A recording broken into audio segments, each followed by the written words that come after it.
السلام علیکم ورحمۃ اللہ۔ بسم اللہ الرحمن الرحیم۔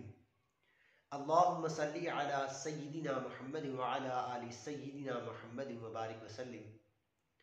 میرے ناظرین، آپ دیکھ رہے ہیں میرا یوٹیوب چینل 101 میم الف۔ میں ہوں آپ کا دوست محمد احمد۔ ناظرین، آج جو آپ کو بات بتانے جا رہا ہوں وہ میرے ساتھ گزرا ہوا ایک واقعہ ہے، ایک ایسا واقعہ جس نے میرے ایسے سمجھ لے ہوش اڑا دیے، سوچنے پہ مجبور کر دیا کہ میں بھی تو اسی خالق کا بندہ ہوں جسے وہ کھلاتا ہے، پلاتا ہے، سلاتا ہے، اٹھاتا ہے، غرض یہ کہ ہر نعمت سے مالا مال کیا ہوا ہے۔ میں بھی تو اسی کا خلق کیا ہوا بندہ ہوں۔ میری مراد ایک ایسا واقعہ ہے جو میرے ساتھ گزرا کل 14 جنوری 2021 کو۔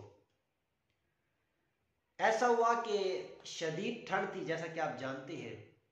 تو اس شدید ٹھنڈ میں میں نے تین چیزیں اپنے اوپر زیب تن کر کے، جرسیاں وغیرہ ڈال کے، کوٹس وغیرہ ڈال کے، مغرب کی نماز کے لیے مسجد کے اندر داخل ہوا۔ مسجد کے اندر گیا نماز پڑھنے کے لیے، نماز کی غرض سے۔ فرض نماز ادا کر چکا تھا اللہ کے فضل و کرم سے۔ سلام پھیرنے کے بعد، دعا مانگنے کے بعد، میں نے بائیں ہاتھ پر دیکھا، اس شدید ٹھنڈ میں ایک ایسا بچہ تقریباً 10 یا 11 سال کا، جو عقلی طور پر بھولا بھالا تھا، مکمل شعور عقل رکھنے والا، اس کی ایج کے بچوں کے برابر کا عقل رکھنے والا نہیں تھا، بھولا بھالا لڑکا تھا، جسے ہم اپنی زبان میں تھوڑا سا ایز اے قدرے دوسرے بچوں سے پاگل کہتے ہیں، دماغی طور پر ایب نارمل کہتے ہیں جسے ہم۔ تو میں نے دیکھا کہ وہ وضو کر کے فل یخ ٹھنڈے پانی میں ایک جیکٹ کے ساتھ نماز ایسے ادا کر رہا تھا جیسے دوسروں کو دیکھ دیکھ کر ادا کر رہا ہوں، جسے مکمل اپنے کپڑوں کا علم بھی نہیں تھا، جسے مکمل شاید اللہ کی ذات کا علم بھی شاید اللہ کبھی بیشی معاف فرمائے شاید نہ ہو۔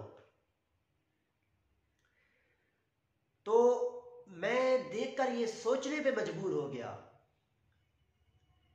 کہ کل ہمیں بھی اللہ قیامت کے دن اگر اس بچے کو، اس لڑکے کو اٹھا لے ہمارے سامنے اور ہم سے پوچھے کہ تم کس عذر سے میرے گھر میں نماز پڑھنے نہیں آتے تھے، کس معمولی باتوں سے نہیں آتے تھے، اس پر تو میں نے اپنے ان احکامات کو لازم بھی نہیں قرار دیا تھا، اتنا لازم بھی نہیں قرار دیا تھا جو عقلی طور پر بھی مکمل نہیں تھا۔ تم تو باشعور تھے، پڑھے لکھے تھے، تم کیوں نہیں آتے تھے؟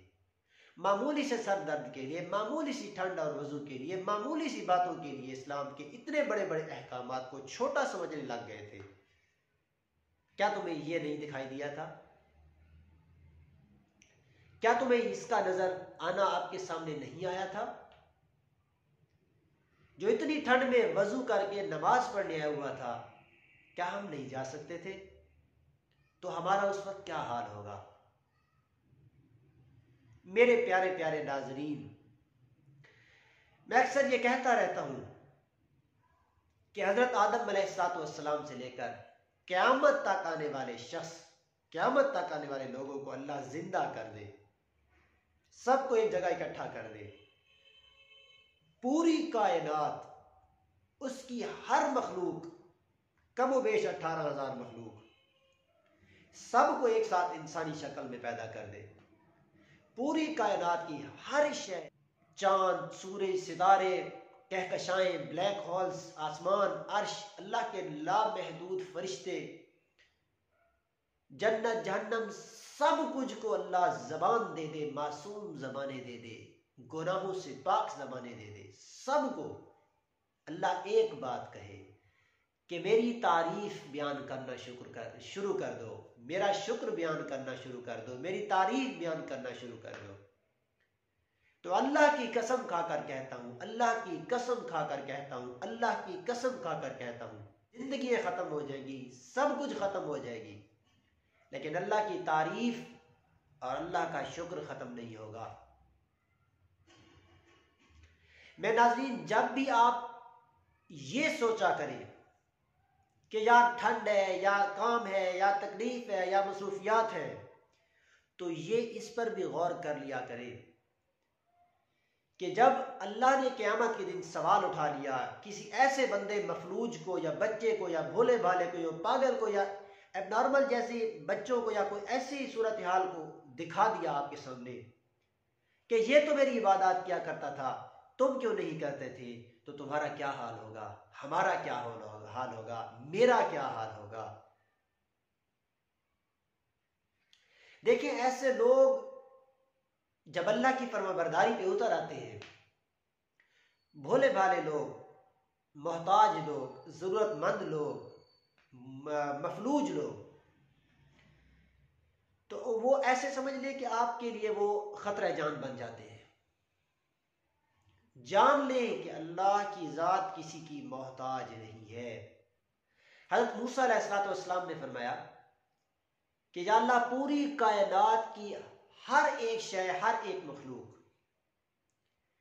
اگر تیری نافرمان بن جائے، نافرمانی پہ اتر آئے، گناہوں پہ اتر آئے، غلطیوں پہ اتر آئے، تیری نہ ماننے والی بن جائے، پوری کائنات کی ہر شے، تو کیا کرے گا؟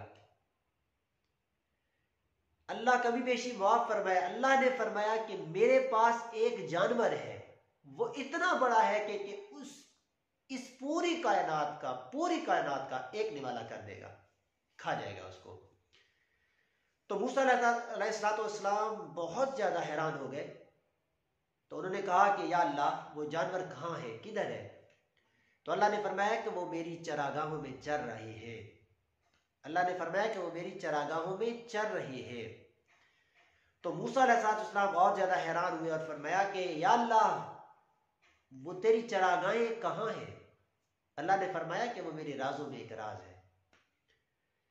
میرے پیارے پیارے ناظرین، ایک دماغی طور پر ویسے ہی سوچ لیا جائے کہ انسان ایک نہ نظر آنے والی، بالکل برائے نام سی مخلوق ہے۔ اتنی بڑی کائنات کی چیزوں کو اللہ پال رہا ہے، کھلا رہا ہے، بنا رہا ہے، سنوار رہا ہے، ختم کر رہا ہے، پھر پیدا کر رہا ہے، اور ان کو بھی ایک نوالا کرنے والی مخلوق کو بنایا ہوا ہے، اور وہ اس کی چراگاہوں میں چر رہے ہیں۔ اللہ کو کسی کی عبادت کی ضرورت ہے؟ اللہ کو کسی کے گناہوں پر اثر پڑتا ہے؟ نہیں میرے دوستو، اللہ کو کسی چیز کا کوئی فرق اثر نہیں پڑتا۔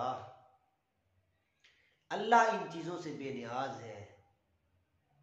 یاد رکھو، ہمیشہ ہمیشہ ہمیشہ نیکی کے معاملے میں اپنے سے اوپر والے کو دیکھو کہ یا اللہ، وہ بندہ یہ والی نیکی کر رہا ہے، میں نہیں کر سکتا، میں کیوں نہیں کر سکتا؟